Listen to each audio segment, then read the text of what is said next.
Muy buenas tardes para todos. Mi nombre es Rodrigo Gil Castañeda, ingeniero agrónomo, magíster en geomática, con un doctorado en ingeniería de biociencias, actualmente profesor asociado de la Universidad Nacional de Colombia.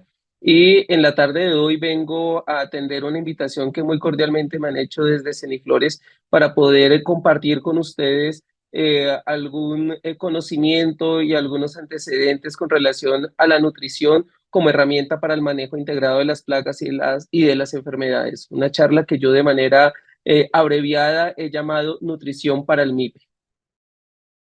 El contenido que vamos a desarrollar está dividido o lo he dividido a manera de preguntas en estos 4 ítems. La primera pregunta que espero que nos respondamos es qué propósito estamos persiguiendo al buscar integrar la nutrición con el manejo integrado de plagas. La segunda es cómo factores como la resistencia y la tolerancia, que son factores que están determinados genéticamente, pueden ser influenciados de manera significativa por factores ambientales. La tercera pregunta que yo espero que tengamos elementos para empezarnos a contestar a partir de esta charla es el impacto de la nutrición depende del nivel de resistencia o de tolerancia de la especie u órgano de la planta. Y espero que cerremos con unas posibles respuestas a una pregunta que es la más interesante y es cómo podemos operativizar estas ideas ya en campo. La primera pregunta de qué es lo que perseguimos y es un propósito que hemos estado buscando con diferentes enfoques desde hace varios años, es cómo reducir la aplicación de productos de síntesis química para el control de plagas y enfermedades. Esta es una necesidad no solamente del sector floricultor, sino una necesidad de la producción agrícola en general, que está motivada por nuevos requerimientos o nuevas demandas por parte de la sociedad, nuevas demandas por parte de los consumidores que nos obligan a nosotros a ser mucho más cuidadosos con el tipo de productos que empleamos para el control de estas plagas y de estas enfermedades. Hemos explorado distintas alternativas que nos han llevado a plantear el uso de enemigos naturales, que es una charla que también está incluida dentro de este conversatorio. Hemos explorado la utilización de tecnología como ambientes protegidos que nos permiten aislar a las plantas de algunas condiciones que de forma natural resultan favorables para el desarrollo de plagas y enfermedades. Y hemos venido sumando diferentes aproximaciones, todas encaminadas a lograr este objetivo. Una que es tal vez de las más recientes, pero que también tiene un amplio interés en la actualidad, es cómo reducir el tema o la incidencia o la severidad de plagas y enfermedades manipulando un factor ambiental muy importante que es el tema del suministro de agua y el suministro de nutrientes a la planta. De ese tema en particular es que va a tratar esta charla. Esta es una diapositiva muy conocida por las personas que se dedican al agro, en especial por los ingenieros agrónomos, y habla de la relación que hay entre 3 factores para que se pueda presentar una enfermedad en nuestro cultivo. El primero, y empezando por el tema del patógeno, tenemos o debe existir la presencia de un organismo, de un microorganismo que sea capaz de causar una infección a la planta que yo tengo cultivada. En este caso es muy importante tener en cuenta que debemos incluir o ser bastante cuidadosos con entender qué tipo de organismo es el que se está presentando en nuestro cultivo, si es un parásito facultativo, si es un parásito obligado, ya que dependiendo de esta característica del patógeno va a ser la respuesta que nosotros logremos obtener a través de la fertilización o a través del manejo de la nutrición. Otro factor que se debe cruzar con la presencia del patógeno es la presencia de un hospedero que sea susceptible, en este caso nuestro cultivo, pero aquí debemos tener en cuenta que hablamos de 2 factores, hablamos de la tolerancia y de la resistencia que pueda tener mi planta, mi cultivo al patógeno. Pero aún bajo estas circunstancias debemos tener en cuenta otra característica. No todos los órganos de la planta tienen la misma tolerancia o la misma resistencia a la infección por ciertos patógenos. Hay tejidos de la planta que por su misma naturaleza, los tallos que son altamente lignificados o incluso las hojas que son capaces de movilizar hacia ellas elementos o nutrientes que le permiten tener una mayor resistencia a los patógenos, de manera natural tienen esta característica, son menos susceptibles al ataque de cierto tipo de organismos patógenos. En contraste, otros órganos como los pétalos en el caso de las flores o algunos frutos en el caso de hortalizas como el tomate, esa naturaleza de tener una baja capacidad de transportar agua y disuelta en esa agua nutrientes hacia este tipo de órganos hace que estos sean más susceptibles al ataque de ciertos patógenos. Aquí el punto que yo quiero resaltar es que aunque nosotros hemos generalizado que hablamos de una planta resistente, de una variedad que tiene una mayor tolerancia al ataque de ciertos problemas o de ciertos patógenos, también debemos discriminar entre la resistencia o la tolerancia que tienen distintos órganos dentro de la misma planta, dependiendo de las características que estos tengan. También es importante aquí resaltar que incluso dentro de una planta que presente un estado de crecimiento vegetativo, los puntos de crecimiento tienen unas características bastante particulares con relación a la movilización que pueden tener de ciertos elementos que los hace más susceptibles a que presenten algunos problemas o algunas enfermedades causadas por cierto tipo de patógenos. Entonces, tenemos unas características del patógeno, unas características del hospedero y el tercer elemento que es importante para que se presente la enfermedad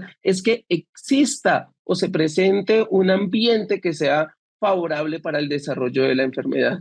Es decir, podríamos tener el patógeno, podríamos tener el hospedero susceptible, pero si las condiciones ambientales no son las adecuadas, pues nosotros podríamos librarnos o no tener problemas con la presencia de enfermedad. Pero hablemos un poco más en detalle de qué características son esas que permiten que el ambiente o características ambientales que favorecen el desarrollo de enfermedades, especialmente en cultivos que se desarrollan bajo invernadero o bajo cubierta, como lo son la mayoría de las ornamentales que cultivamos en Colombia, tanto en la sabana de Bogotá como en el oriente antioqueño, pues algo que es muy importante y que hace muchos años se le presta bastante atención es al flujo de aire.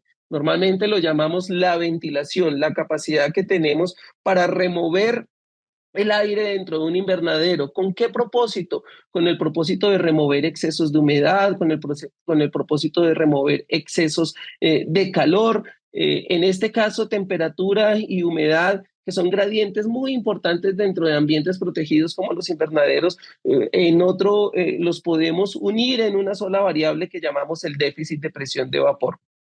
Es una característica muy importante dentro de los invernaderos, ser capaces de asegurar este flujo de aire para poder tener temperaturas homogéneas, humedades homogéneas dentro del invernadero, pero que también resulten poco favorables para el desarrollo de patógenos sobre las plantas o sobre los órganos de las plantas que son susceptibles. Otra variable asociada especialmente al tema de la temperatura es y que debemos tener en cuenta es la radiación solar.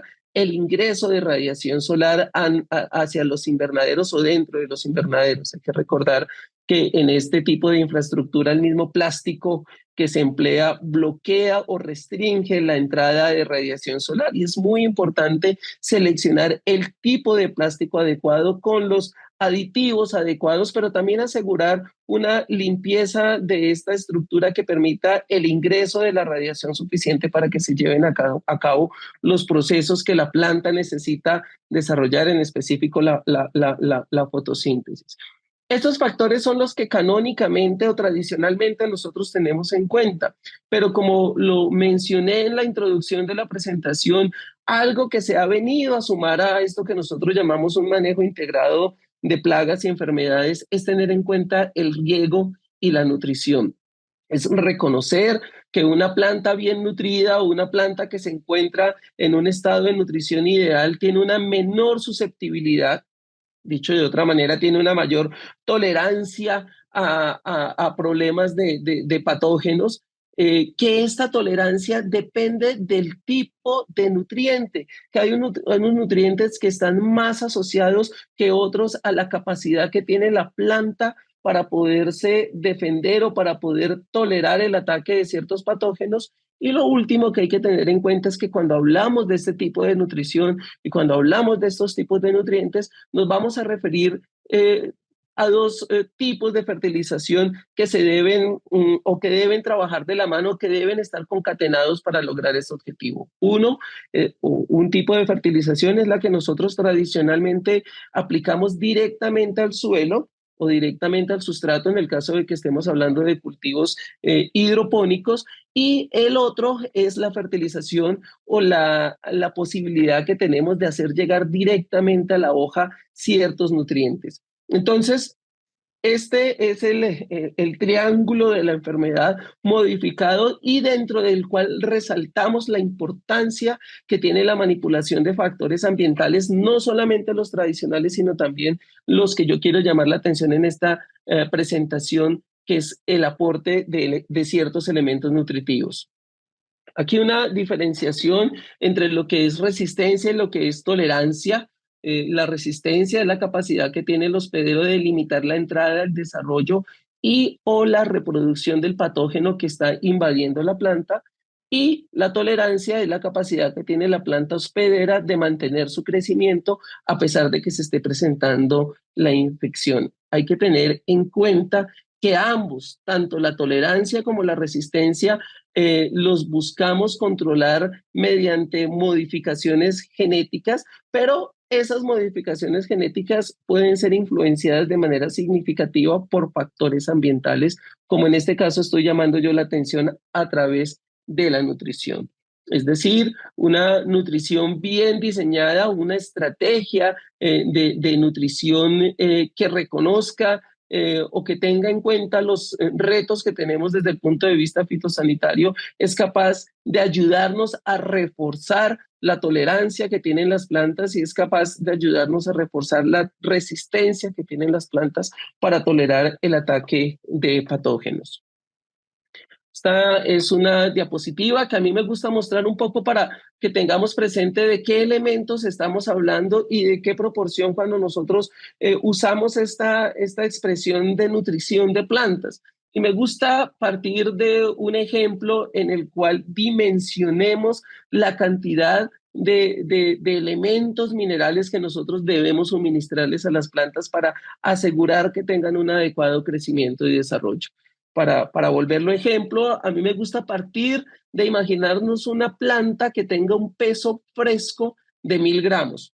Esa planta con estos 1000 gramos las vamos a poner en un horno a 70 grados centígrados durante 72 horas y lo que va a hacer este proceso de secado es remover toda el agua que tiene el tejido vegetal. Si nosotros tomamos el peso de esa planta después de realizar esta tarea de remover todo el agua, vamos a descubrir que cerca de un 90% del peso, o sea, se ha generado la reducción de cerca de un 90% del peso. El 90% del peso fresco, un valor aproximado, es agua y solamente un 10% es lo que nosotros llamamos materia seca. Es decir, nos quedamos al final con un peso seco de 100 gramos, partiendo de la planta de 1000.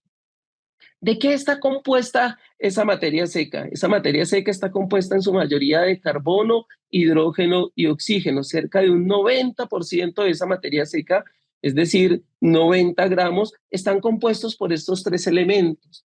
Hay que tener en cuenta que el origen de estos elementos, el carbono proviene del dióxido de carbono, el hidrógeno proviene especialmente del agua y del hidrógeno libre que se encuentra en la solución del suelo, y el oxígeno puede ser obtenido a partir del oxígeno molecular que se encuentra en la atmósfera, tanto en la parte aérea de la planta como cerca a la zona o dentro de la zona de la rizósfera, y también provenir del CO2. Y tenemos un restante 10% equivalente a 10 gramos, que son otros elementos. Solamente tener en cuenta que son 10 gramos, pero partimos de un peso fresco de 1000. ¿Qué son esos 10 gramos? Es lo que nosotros generalmente adicionamos o nosotros colocamos a través de fertilizantes. Fertilizantes que en los sistemas que nosotros trabajamos bajo invernadero y para cumplir con los requerimientos o para poder aspirar a una mayor eficiencia son fertilizantes hidrosolubles.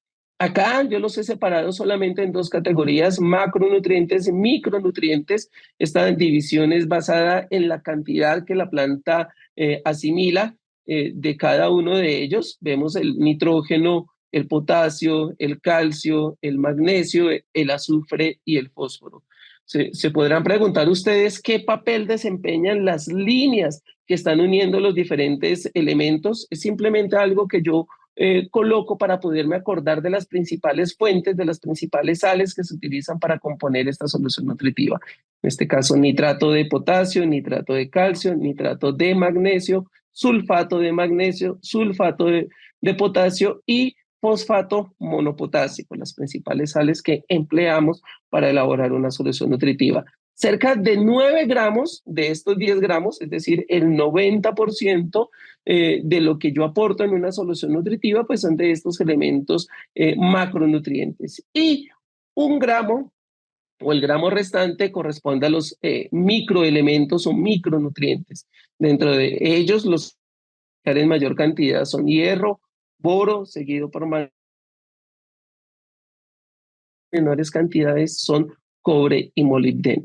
Vamos a ver a lo largo de la presentación que porque estos elementos se requieran en bajas cantidades por parte de la planta no significa que no sean importantes. Al contrario, algunos de ellos desempeñan un papel muy importante con relación al incremento de la resistencia o al incremento de la tolerancia que la planta puede tener con relación o cuando se encuentra bajo el ataque de ciertos patógenos.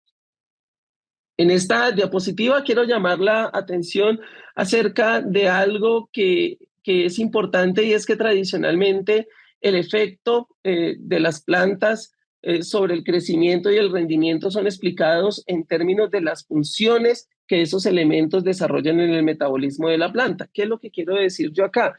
Cuando valoramos la importancia que tiene el suministro deficitario o el suministro en exceso de cierto elemento con relación al ataque que puede sufrir la planta por patógenos o por plagas, lo asociamos mucho con la función en el metabolismo de la planta. Y en ese contexto yo quiero llamar la atención de manera muy específica en 3 elementos. Por ejemplo, el nitrógeno.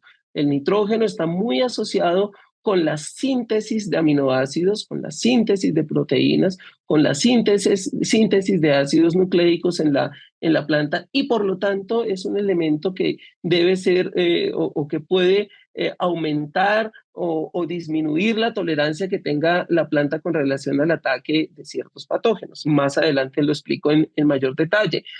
Calcio es un elemento que ha sido asociado con la comunicación celular y con la unión de las paredes celulares al interior de los órganos de la planta. Por lo tanto, es un elemento que también está muy asociado o que está muy ligado a cómo la planta puede incrementar o no la tolerancia al ataque de ciertos patógenos. Y un elemento que también cobra bastante importancia porque guarda relación o tiene una estrecha relación con el calcio es el boro, porque es un elemento que pertenece o hace parte del complejo de las paredes celulares.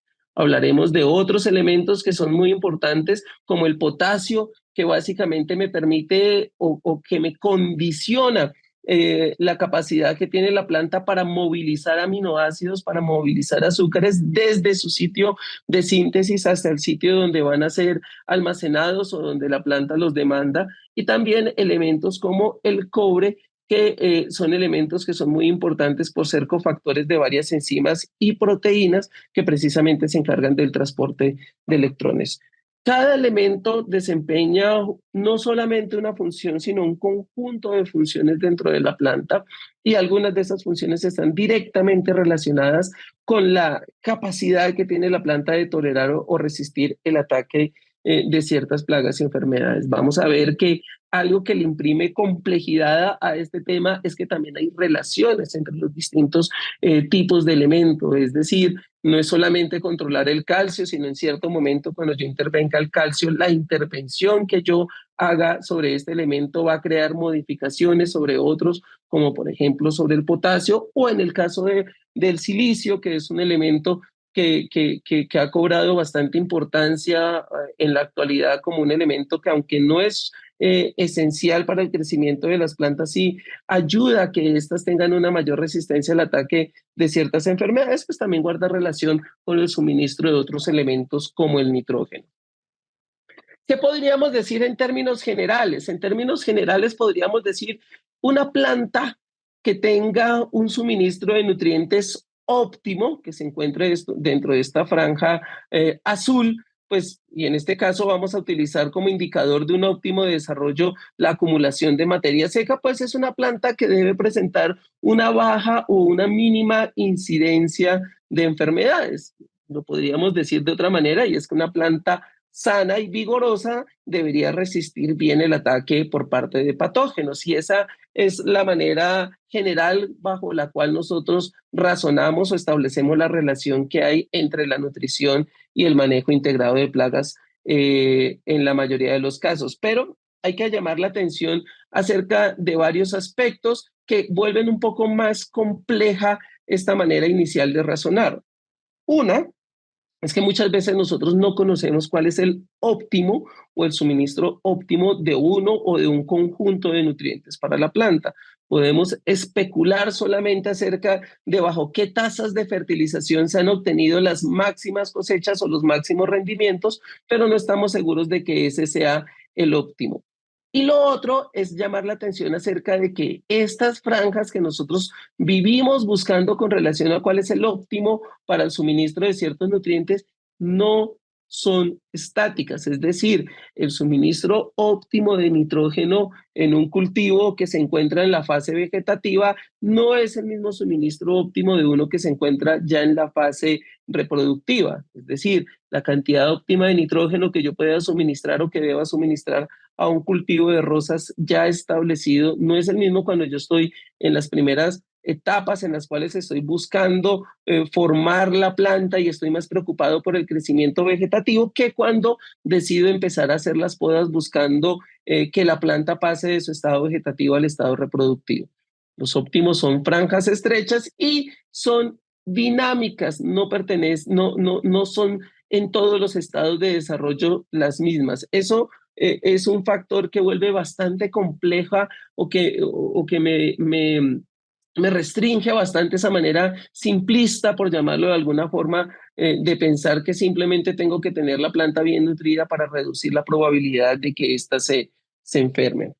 ¿Qué herramientas tenemos? La primera herramienta que tenemos es suministrar una solución nutritiva adecuada al cultivo, es decir, alimentar bien la especie de planta que yo estoy cultivando. ¿Qué necesito para eso? Primero, necesito tener una solución nutritiva que esté adaptada a las condiciones específicas de la especie, una solución nutritiva que esté ajustada de acuerdo con las características que tenga el suelo o el sustrato en el cual yo la quiero establecer, una solución nutritiva que esté ajustada de acuerdo con las condiciones climáticas que yo tengo en la zona o en la época del año en la cual estoy desarrollando el cultivo.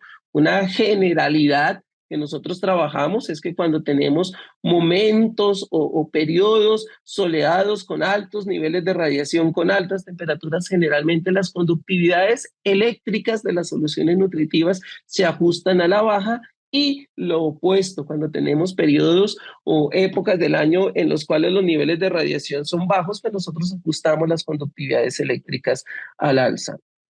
Lo otro que necesitamos tener son los fertilizantes apropiados. Afortunadamente, en el mercado colombiano tenemos un conjunto de empresas que son capaces de ofrecernos fertilizantes de muy buena calidad, no solamente las sales solubles, sino también algunas otras fuentes de nutrientes como lo son los quelatos. En este tema en específico, en los últimos años hemos visto un gran desarrollo, una entrada bastante numerosa de agentes quelatantes que me permiten o lo que hacen es permitirme o asegurarme ser capaz de suministrar de manera estable elementos como el hierro, elementos como el manganeso, elementos como el cobre, como el zinc, de la forma en que la planta los pueda absorber sin mayor esfuerzo y pueda, por lo tanto, estar bien nutrida. Y llamo la referencia con relación a estos elementos porque, como ya les mencioné, algunos de estos microelementos como el boro y el cobre están muy relacionados o afectan de manera significativa la capacidad que tiene la planta para resistir al ataque de patógenos.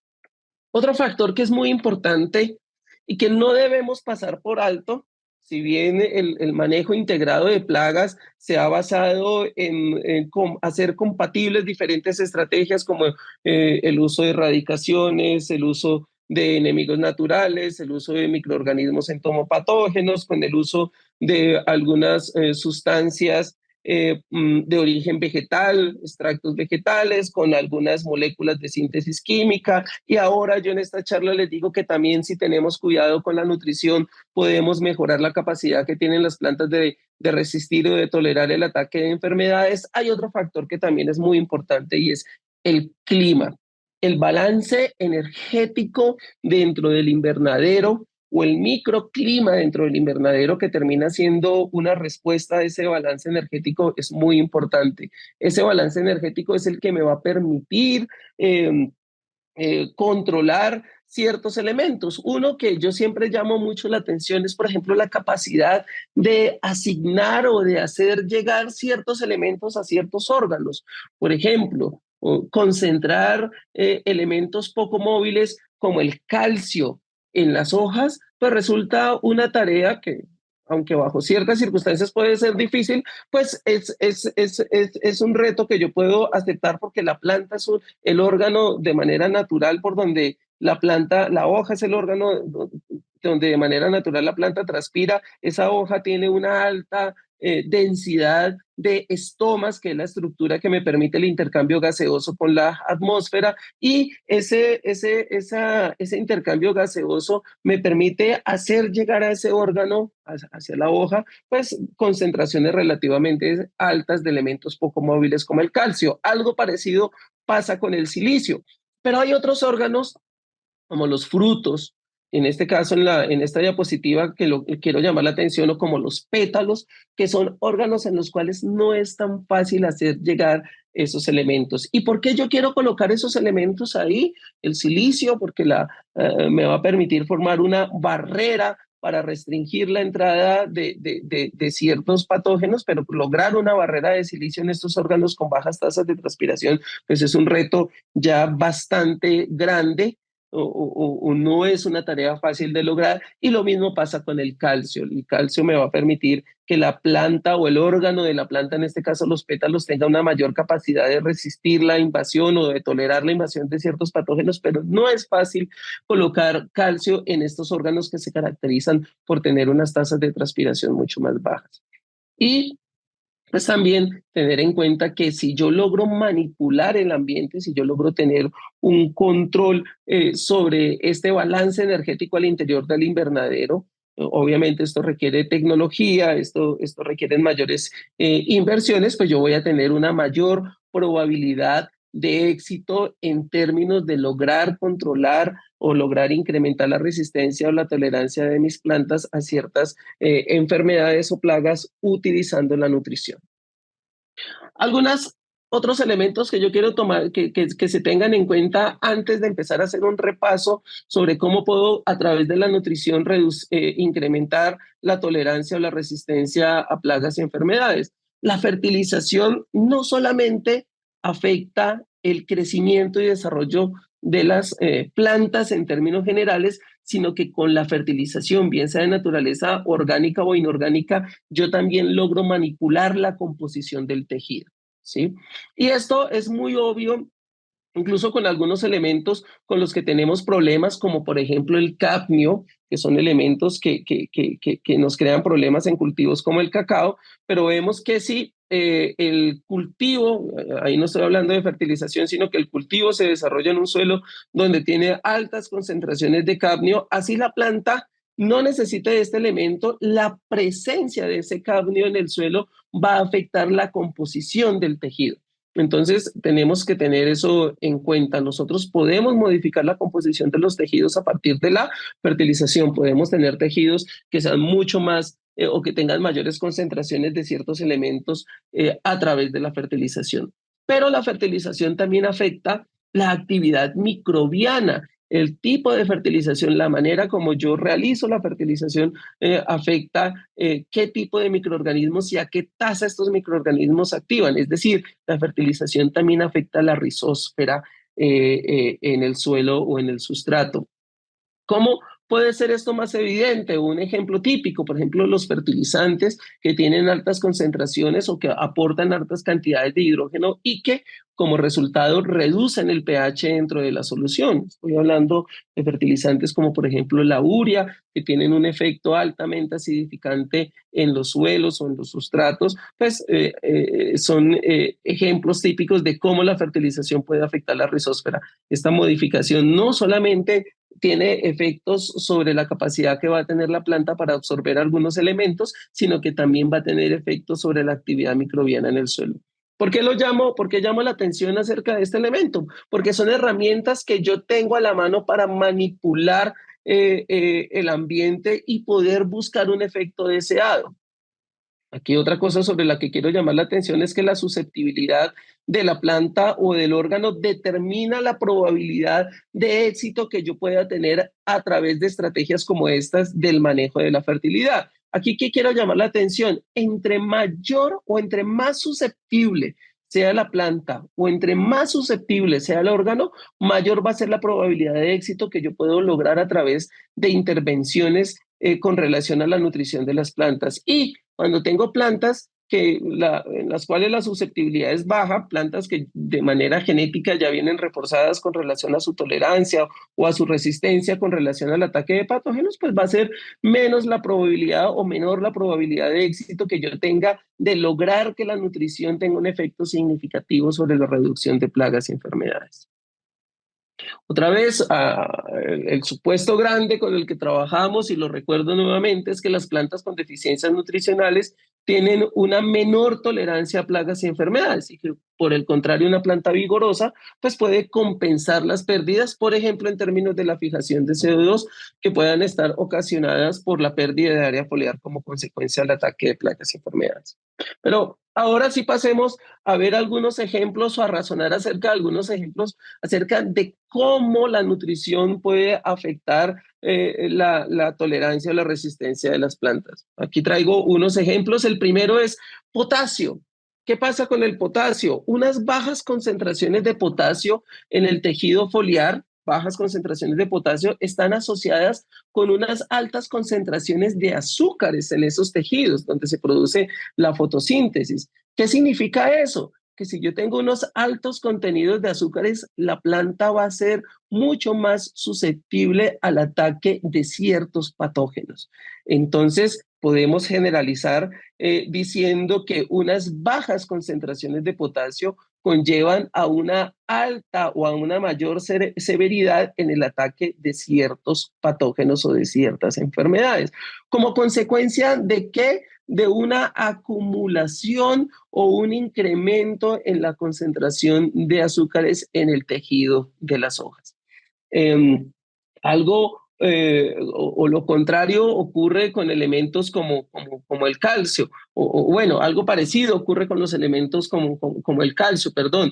Cuando yo tengo también unas bajas concentraciones de calcio en el tejido foliar o en el tejido de la planta que es de mi interés, pues voy a tener una mayor cantidad de enzimas pectólicas liberadas por los patógenos que están atacando este tejido y por lo tanto voy a tener como consecuencia que una menor concentración de calcio va a estar asociada con una menor resistencia del tejido o de la planta al ataque de plagas y enfermedades. Es decir, debo asegurarme de que la planta tenga unas buenas concentraciones de potasio para poder movilizar hacia los órganos de la planta donde voy a almacenar o donde quiero asignar los azúcares que se están produciendo por parte de la fotosíntesis y un déficit en este potasio me va a llevar a una mayor susceptibilidad. Y lo mismo el calcio. Luego vamos a resumir hacia las conclusiones los efectos del calcio, pero es importante para tener un control o para poder contrarrestar el efecto que tienen estas enzimas pectólicas. Otros elementos como el cobre y el boro pues están muy relacionados con la biosíntesis de compuestos como los fenoles y los flavonoides que tienen una actividad microbiana reconocida. Es decir, bajas concentraciones de boro, bajas concentraciones de cobre tienen como consecuencia una baja biosíntesis de fenoles, baja biosíntesis de flavonoides y por lo tanto una mayor susceptibilidad a el ataque de plagas. Hay que tener en cuenta que también depende, y lo mencionaba en una de las diapositivas al comienzo, del tipo de parásito. Por ejemplo, en el caso del nitrógeno se han encontrado efectos que pueden a simple vista resultar contradictorios. ¿En qué sentido? Por ejemplo, para parásitos obligados, como el oidium, hemos encontrado que unas altas concentraciones de nitrógeno en el tejido foliar están asociados con unas bajas concentraciones de fitoalexinas y eso trae como consecuencia que haya una relación inversa o negativa entre el nitrógeno y la resistencia. Es decir, que cuando yo tengo unas concentraciones relativamente bajas de nitrógeno, yo tengo mayores niveles de resistencia y al contrario, cuando tengo concentraciones altas de nitrógeno o unos excesos de nitrógeno en el tejido foliar, voy a tener resistencias bajas a este tipo de parásitos obligados.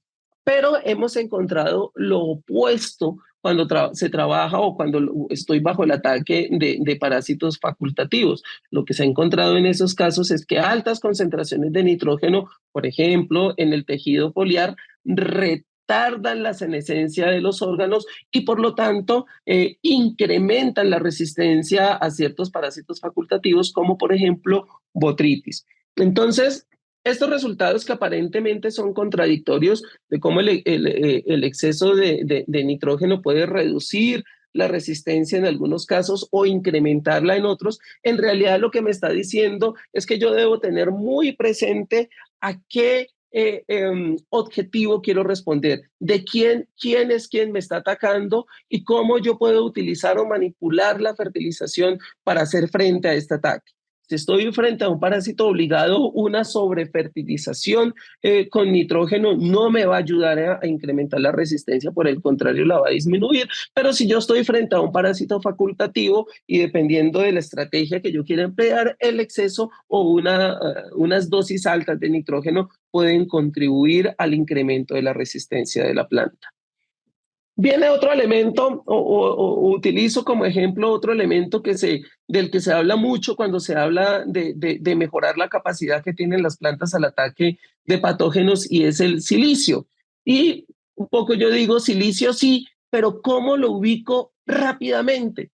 ¿Sí? ¿Cuál es el problema del silicio? Yo lo quiero en los órganos en los cuales tengo una menor tasa de lignificación, lo quiero poner en tejidos jóvenes, lo quiero poner en órganos que tienen una baja tasa de transpiración, pero es que resulta que este elemento se mueve vía xilema de manera preferencial y se mueve hacia hojas maduras que tienen unas mayores tasas de transpiración y yo lo necesito en tejidos jóvenes donde tengo el problema o donde debo incrementar la tolerancia o la resistencia a la entrada de patógenos. ¿Qué me está diciendo? Que sí funciona, pero es difícil de utilizar. ¿Qué necesito yo? Una aplicación permanente de este elemento. ¿Y por qué la necesito? También porque una vez este elemento está dentro de los tejidos, se forma polímeros, va formando cadenas que me van a servir como barreras y no es fácil removilizarlo, no es fácil una vez el silicio llega a la hoja o una vez el silicio llega a un órgano de la planta,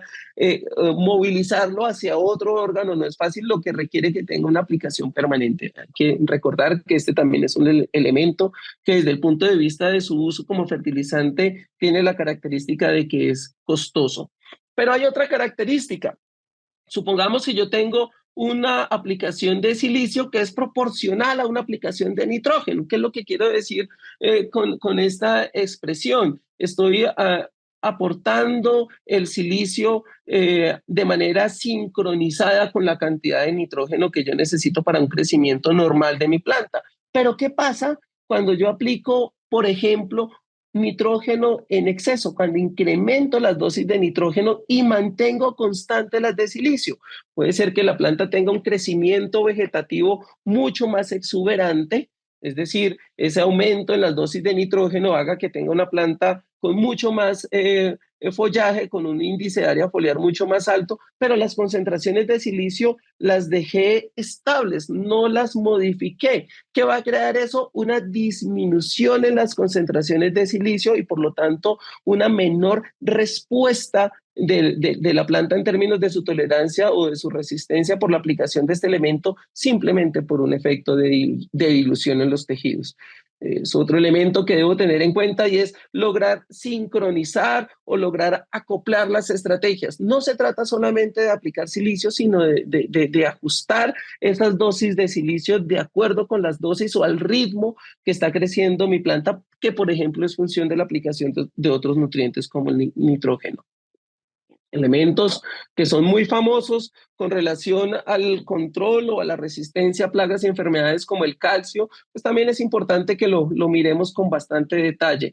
El calcio es uno de los elementos que más se ha estudiado con relación al efecto que tiene sobre la resistencia y tolerancia a plagas y enfermedades y digamos se reconoce en la literatura que juega un aspecto muy importante con relación a tres procesos. El reconocimiento del patógeno, se ha visto que hay un incremento en las concentraciones de calcio dentro del citoplasma como respuesta a una infección temprana por ciertos patógenos. La estabilidad de los tejidos es otra cosa que es bien importante y se ha visto que las concentraciones de calcio tienen una relación negativa con la salida de azúcares desde el citoplasma hacia el apoplasma y ya dijimos que tener unas altas concentraciones de azúcares va a volver a la planta más susceptible al ataque de enfermedades, entonces es muy importante lograr una regulación o muy importante asegurar un buen suministro de calcio en el apoplasma que me permita restringir la salida de azúcares desde dentro de la célula hacia las zonas intercelulares. La otra característica muy importante es que también el calcio tiene una relación directa con ciertas enzimas que liberan los patógenos para poder degradar los tejidos, como la poligalacturonasa, que en este caso tiene una relación inversa con el calcio, es decir, bajas concentraciones de calcio llevan a unas altas concentraciones de esta enzima y al contrario, cuando yo logro asegurar unas altas concentraciones de calcio, logro reducir el efecto que tiene este tipo de enzimas. Para ir resumiendo, en nitrógeno, pues es muy importante resaltar que hemos visto patrones de o respuestas diferentes dependiendo de si los patógenos son obligados o facultativos. No lo toqué mucho en la presentación, pero es muy importante tener en cuenta que depende también de la forma del nitrógeno, de si el nitrógeno se aplica en forma nítrica o en forma amoniacal. Resumo los ejemplos con relación a que la resistencia a parásitos facultativos como botritis cinerea de las plantas de tomate cultivadas en condiciones climáticas controladas aumentó con el incremento de las concentraciones de nitrógeno en los meristemos y que se ha observado lo opuesto para parásitos que son obligados, que presentan ataques mucho más severos en plantas con altos contenidos de nitrógeno. En el calcio, lo acabamos de mencionar, el papel que juega el calcio en el reconocimiento del patógeno, en la estabilidad de los tejidos y también en la restricción que puede tener sobre la actividad en algunas enzimas.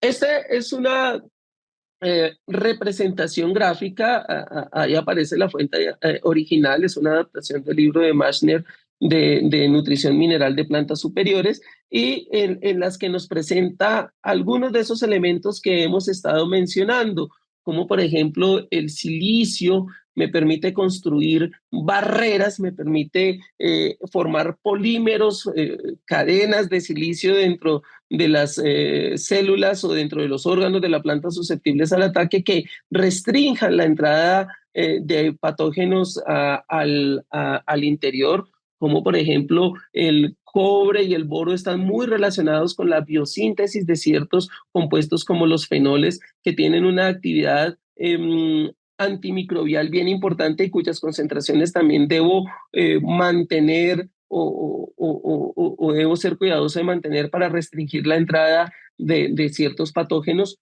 como el calcio que se encuentra en la lamela media de la planta me da estabilidad, como esas concentraciones altas de calcio me permiten inhibir algunas de las enzimas que generan los patógenos con el propósito de ir degradando el tejido celular. Estos elementos interactúan, es decir, una estrategia basada en la nutrición debe estar basada en un buen suministro de estos elementos, es decir, un buen suministro de cobre, de oro, que me permita tener altas concentraciones de fenoles. Si se puede, complementado con aplicaciones de silicio, también asegurar buenas concentraciones de calcio, pero esas concentraciones de calcio lo mencionamos que son función del tipo de órgano de la planta, porque es fácil o relativamente fácil movilizar calcio hacia órganos que tienen altas tasas de transpiración, pero es un reto hacerlo hacia órganos que tienen o que no tienen esta característica. Para ir cerrando, uno puede hacer una reflexión, o yo hago una reflexión en estos temas, y es bueno, esto que he estado discutiendo tiene mucho sentido, pero ¿cómo lo llevo a la práctica? ¿Cómo vuelvo? Y era la última pregunta desde que empezamos la presentación, ¿cómo vuelvo esto operativo? Hemos estado hablando de que un alto contenido de azúcares posiblemente asociado con un suministro deficiente de potasio, puede ser problemático al momento de mejorar la resistencia o la tolerancia a plagas y enfermedades. Eso significaría, o entonces eso sugiere, o yo puedo estar sugiriendo que necesito análisis foliares constantes para poder asegurarme de que hay unas altas concentraciones de potasio en las hojas. Es uno de los elementos que es bastante abundante en este tipo de tejidos. No necesariamente. Entonces, ¿cómo lo hago? ¿O cómo hago para mantener un control o para poder supervisar de manera más frecuente cuál es la composición de la solución nutritiva que se encuentra en contacto directo con las raíces? La tendencia, y es algo que está en auge, afortunadamente, y que yo creo que vamos a ver crecer en los próximos años, es la unión del análisis de la solución del suelo o del sustrato con el análisis de savia o de exudados. ¿Cómo es esto? Esta imagen, ustedes ven un lisímetro de succión, un instrumento bastante sencillo que me permita acceder a la solución del suelo y de manera rápida, si cuento con los sensores apropiados, determinar características como pH, como conductividad, pero también características mucho más detalladas como las concentraciones de ciertos elementos. Esto sin la necesidad de enviar una muestra de suelo, sin la necesidad de enviar una muestra de sustratos a un laboratorio que se puede demorar días, en el mejor de los casos, semanas, en los casos más normales, en generar un reporte acerca de cuál es la composición. Y por el otro lado, esto está acompañado no de los tradicionales análisis de tejido o foliar o análisis de tejidos vegetales que nosotros llevamos a cabo, sino de la extracción de lo que nosotros llamamos savia, o que para ciertos órganos podría ser más apropiado llamar exudados, y analizar ciertas características. Muy interesante, por ejemplo, ver el pH. Cuando hay una baja concentración de calcio, y cuando hay un aumento en el contenido de enzimas, de estas que liberan los patógenos para degradar los tejidos, por ejemplo, de las hojas, lo que se observa son disminuciones en el pH, es decir, el pH de los órganos que están bajo ataque son pHs que son normalmente más ácidos. Entonces podemos mirar el pH. También este pH pues más ácido es respuesta a una baja concentración, por ejemplo, de calcio en esos tejidos, que también está muy asociado con la mayor susceptibilidad o con la menor resistencia o tolerancia de estos tejidos. Pero también podemos medir características como, por ejemplo, los grados Brix o el porcentaje de azúcares que hay en esa savia. Y lo podemos medir, no puedo decirles de manera inmediata, pero sí de manera hacerlo en un par de horas, teniendo personal entrenado que sea capaz de hacer la extracción de la savia y que sea capaz de manipular los equipos. Otra vez, esto es algo que ya es una tendencia. Personas en Colombia yo conozco que están ya muy familiarizadas con este tipo de métodos. Desde la academia tenemos tareas que hacer, sí, tenemos que mirar qué características deben tener estos muestreos, cómo deben ser los procedimientos para muestrar los distintos órganos, pero es algo que vamos a ver crecer en los próximos años y que me va a permitir materializar esa unión entre lo que es el manejo de las soluciones nutritivas, el manejo de la solución de la nutrición de las plantas con aspectos como el aumento en la tolerancia o el aumento en la resistencia de ellas, de las plantas o de ciertos órganos de la planta al ataque de plagas y enfermedades. Algunas consideraciones finales ya para ir cerrando esta charla, pues recalcar que hay un efecto, hay una relación entre la nutrición y que la nutrición es capaz de afectar los niveles de susceptibilidad de las plantas, que esto se va a ver o va a ser mucho más notorio.